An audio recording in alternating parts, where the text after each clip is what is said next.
Now I generally don't draw much.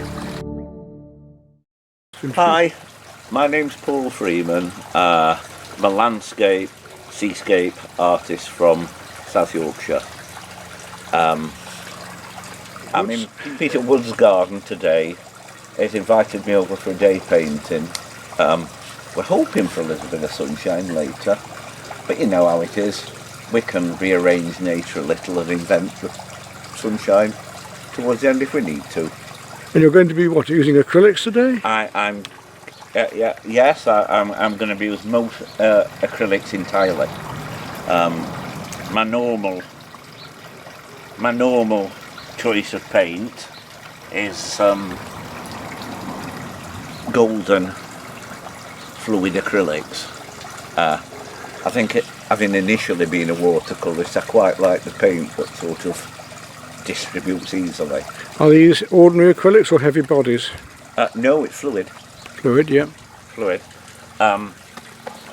Because I noticed in many of your paintings you've got very strong, sharp edges, so I almost wondered if they were the heavy bodies because you managed to get the covering power so well. But these golden are that good, are they?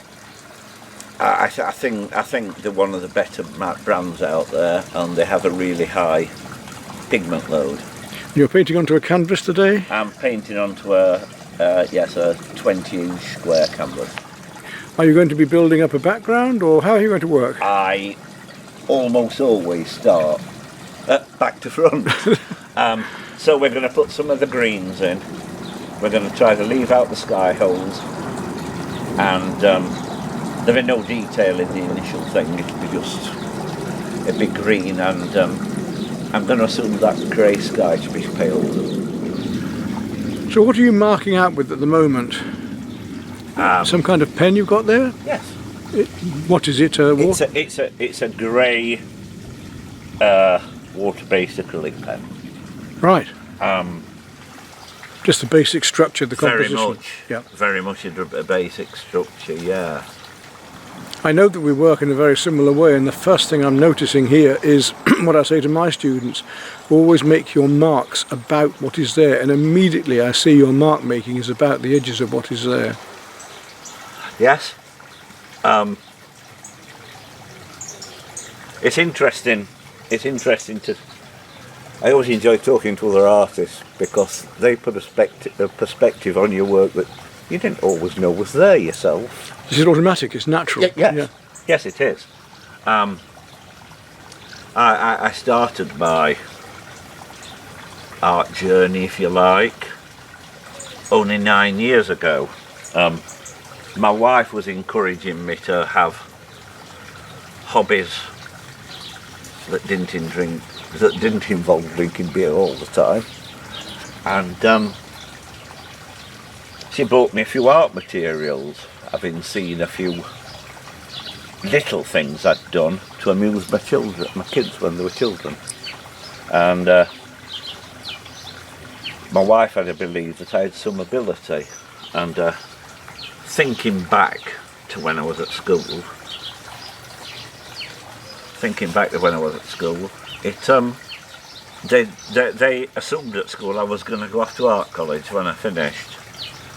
But being a young lad that knew everything, that came from a mining village, I was firmly of the opinion that it was impossible to make a living as an artist unless you were lucky enough to do album covers for Pink Floyd. Now, many years later, when the first gallery decided they'd like a few of my paintings, when I went in for the first time, we hung the paintings in the gallery. There was a limited edition print by Storm Thorgenson that did the Pink Floyd album covers. I felt sort of a moment of, am I worthy? Do you work from photographs as well? I more often than not work from photographs, but what I like to do with the photographs is sit with a coffee and consider the picture, and then I put them at the other side of the room where I can't see any detail in them. So any detail in my painting may well not be in the picture. It's sort of punctuation that I decide should be there. I also sometimes scribble with pastels on the picture to sort of... One peculiarity is my choices of white. I use two whites, zinc white and titanium white. Zinc white's wishy-washy, but it's great for mixing colours with. And titanium white's a bully, and it tends to knock the guts out of the colour a little bit. Someone once put it that the Titan eats colour, I think we all have our mix of blues to make sky. I've never really found the pale blue that suffices for me, so I use a little bit of manganese, a little bit of ultramarine, a bit of pains and a lot of white. So a sort of a softer pale blue. You tend to mix all your colours with a painting knife first, or the brush as well? With the brush as well. A thing I also do quite deliberately is I don't mix them very well, because I actually quite like the nuanced variations in colour you get by badly mixed paint. As I started working here, I sat in front of the easel, and Peter has a rather lovely pond, and my first intention was to ignore the pond and go over the top of it and paint the daisies and hollyhocks and trees beyond. But I am rather liking the blackened water with the odd little shimmer on it at the front here, so I think it's coming. I think it might come in here. Right. That's the nice thing about painting in plein air or in situ. We can make those changes as we go along and be free, not just stuck with a preconception. I think we're in with the bully now. I think we're going to allow it to bully a bit of colour out of the paint here. I always like the way that holes in foliage, holes in trees, because of the proximity to darker colour, have this ability to sort of really shine through and appear paler than they probably are. I know a lot of artists are quite big on, I don't use convenience colours.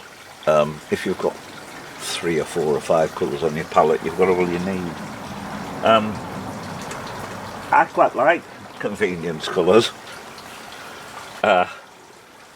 because you don't waste paint mixing them. For me, it's having the purity there immediately as well. Yeah. You know. Yeah. I mean, I've got a favourite green that I don't like. A background green colour that's sort of like a coverall greenness.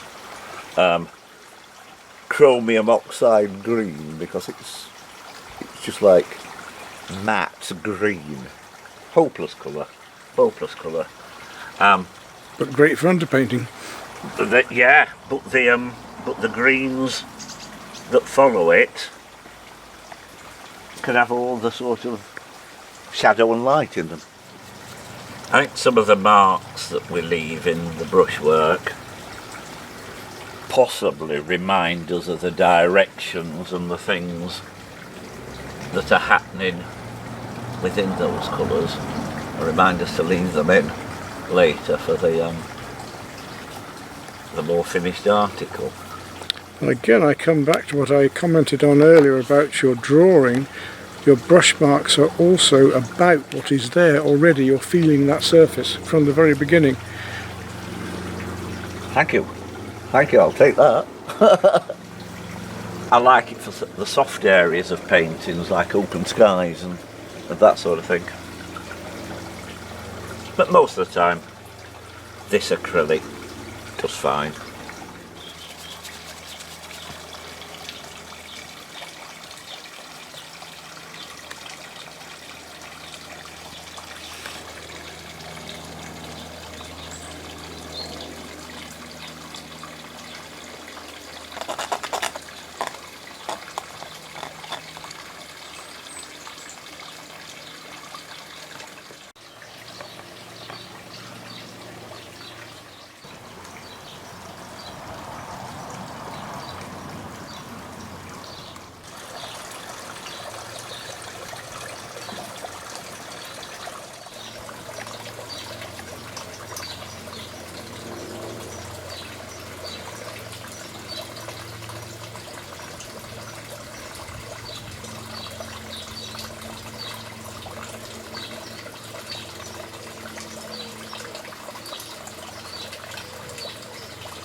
One more green.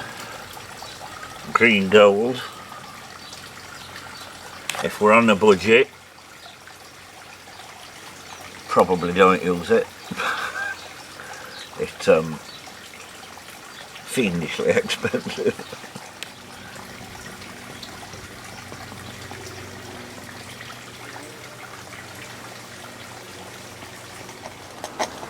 This may or may not be relevant to the finished painting, but basically what I've done here is I've put a fairly pale green in and I'm scratching through it. So if I put another, if later in the painting we adjust the colour with another pale green, we should have already got some of the light and shade in the foliage.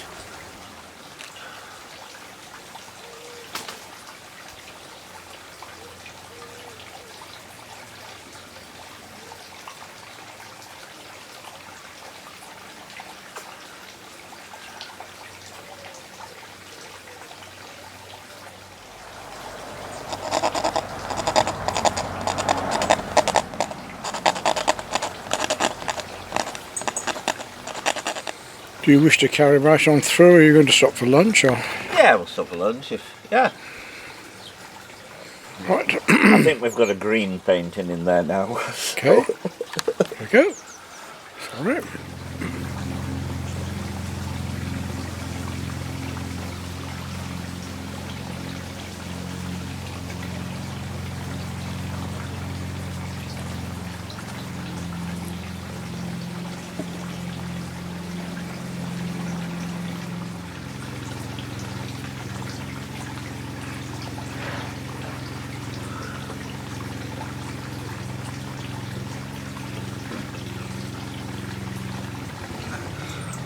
Early days. Well, it's all about the foliage. Do you want me to take some photos of the flowers and things so that... Tell you what you could take. Put your heads up under this, get in some sky holes, past this beautiful bough with apples here. So I can do a Chironilia. I think you have to be an oligarch to buy one of Chironilias. Yeah, they're rather expensive. So what we're trying to do with it at the moment is just build up some background light and shade in the foliage, and when we're happy with what's going on with all the foliage, I suspect there'll be some flora, some flowers going there. Absolutely. Peter term is pushing the colour. Oh, they're coming in the picture, those.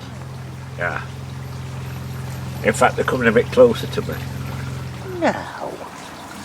It's more one of these two is this year's bluebells. Oh, wow, yeah.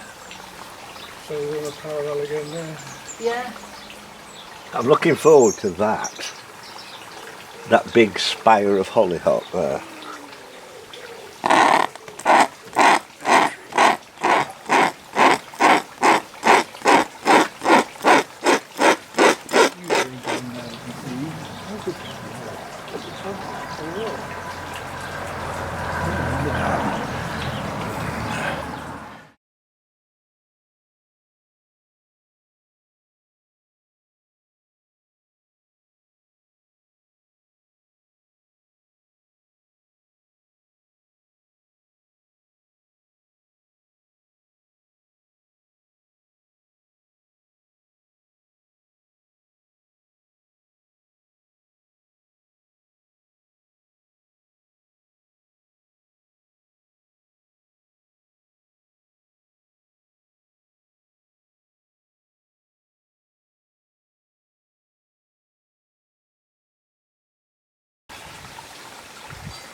I've got so many greens on here now I can't tell what's what. Doesn't matter. Just use what you think's dry. Just use plenty of greens.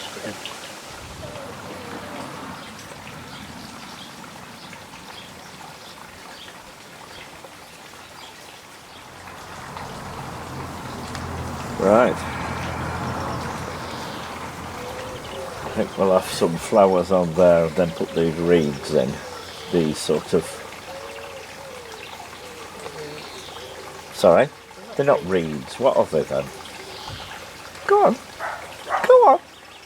You know what they're not, but you don't know what they are.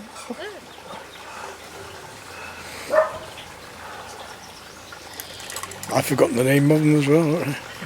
Rose was asking me today what they were and I couldn't remember.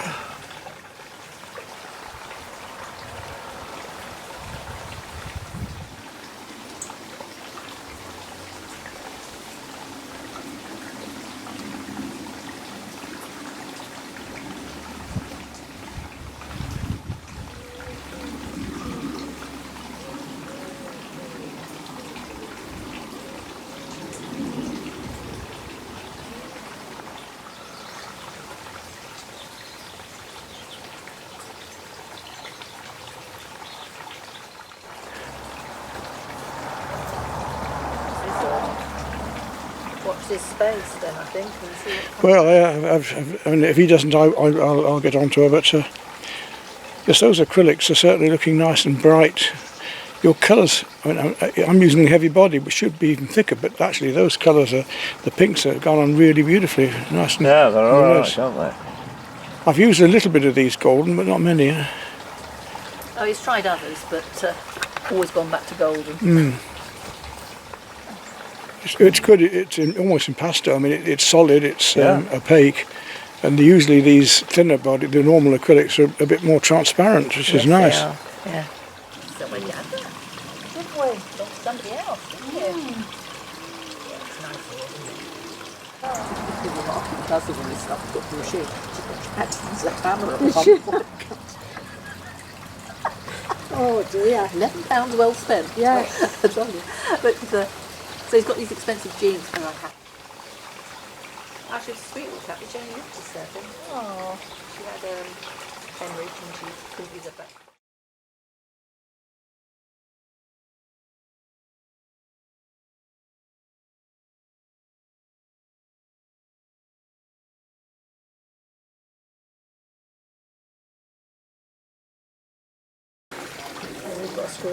I don't know if oh!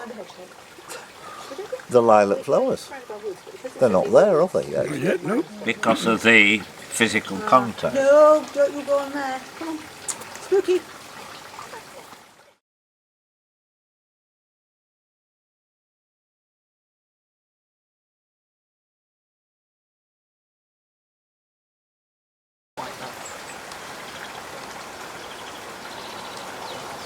Oh, you've got paint all over it. In with me for so many weeks while I painted this. I think we've probably reached a stage now where there's a certain amount of personal choice how much detail you put in, how tight you get. It's probably always best to have a look the next day. So yeah, thank you for looking. Well,